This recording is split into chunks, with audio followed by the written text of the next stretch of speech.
this summer season starts literally the day after we leave, so it's kind of cool. It's a lot of locals, and people are just starting to trickle in. And do you remember that 50 Cent? Do you call it a song? Is it called a rap? Is it called a ditty? A P Diddy? I don't know what the fuck you call it, but you remember that one where I teach you how to stunt? And for people out there as white as me, which means I basically show you how to blow all your money on depreciating assets and make yourself a target every time you drive down the street.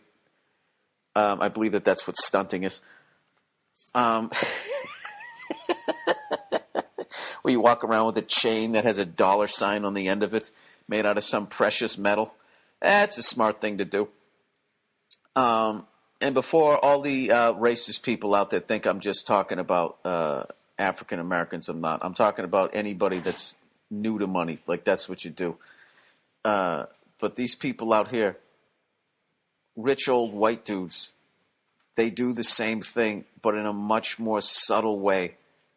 They show off their fucking wealth. It's fucking hilarious. First of all, these French guys out here, the heads of hair on these sons of bitches is incredible, and they all have this same haircut. It's like basically, how would you describe it? It's like the hockey mullet, but with a page boy coif at the end of it. It almost curls back into itself, and then they push it back. It's like a mullet meets. Remember Jackie Stewart, the Formula One race car driver? They all have that Irish Spring fucking cut into some soap with a knife in the 70s haircut. And they have their beautiful wives, and they have their sweater draped over them with a fucking, and then they have one piece on them. Be it a watch, glasses, but it's only one. It's one thing that just says, I have more money than fucking God. And then the rest of it is just really neatly put together. It's called having class, people. You know, you don't sit on the hood of your new car holding up handfuls of cash and use that as your fucking Facebook page. That's what people do who just got money and always wanted money.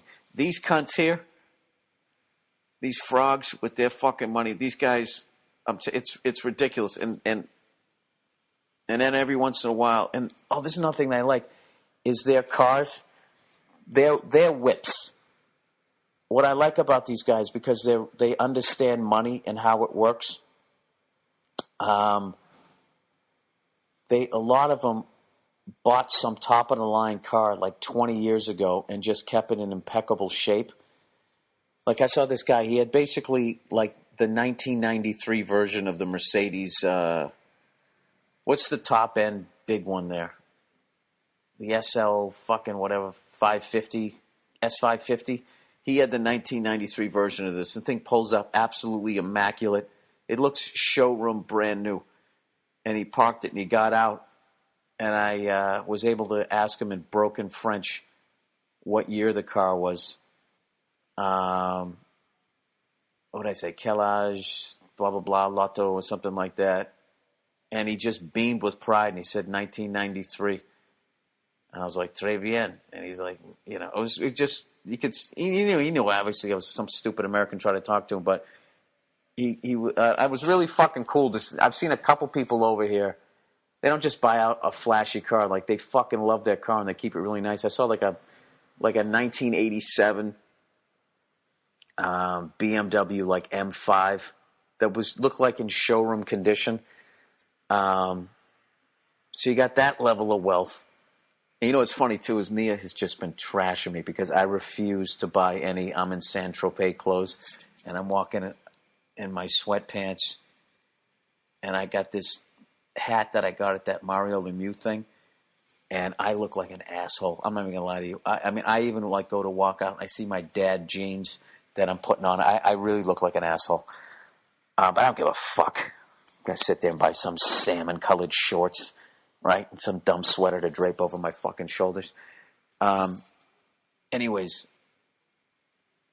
So you sit down along the fucking water, and just one giant goddamn boat after another is sitting there. And I'm trying to think, like, how much fucking money would you have to have? This guy's got a fucking boat down there. I swear to God, it's got to be like a $7 million. It's a yacht.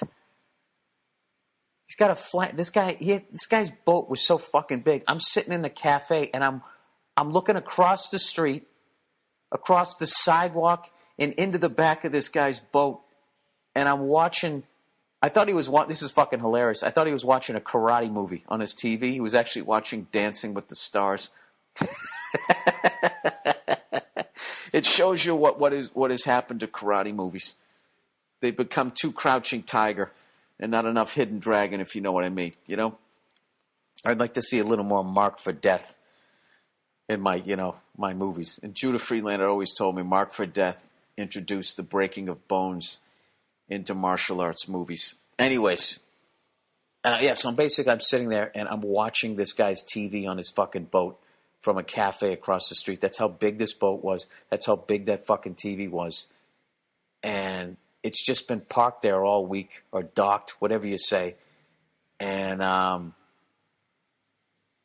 one point, I'm coming back into town to buy my 900th fucking cigar of the week. And I'm looking on the boat, and I see a guy, it's a chef on the boat, dressed in I'm going to go cook a gourmet meal. And I'm just thinking, how much does that guy cost a year? Right? You got to give him at least $8,500 a fucking year to just be ready at any point, to jump on your boat and make you a fucking sandwich.